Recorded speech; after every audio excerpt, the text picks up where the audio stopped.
हाँ जी वीर जी, एक piece test कराओ जी उनको।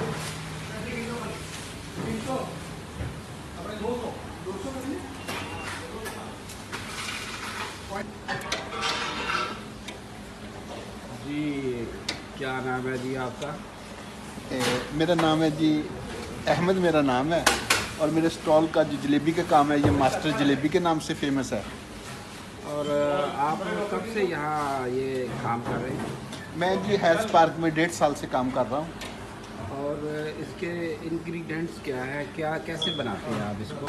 ये हमारी जलेबी बेसिकली बेसन, केसर और देसी घी की होती है। ये हमारी जलेबी क्रिस्पी, क्रंची और लेस शुगर होती है, इसमें स्वीट ज़्यादा नहीं होती, इसलिए लोग इसको ज़्यादा पसंद करते हैं।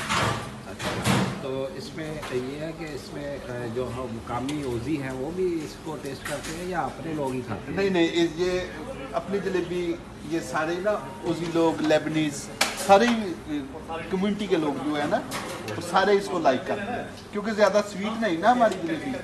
अच्छा, ये ज़्यादा मीठा नहीं है इसमें? हाँ, स्वीट कम होती है, बहुत कम होती है।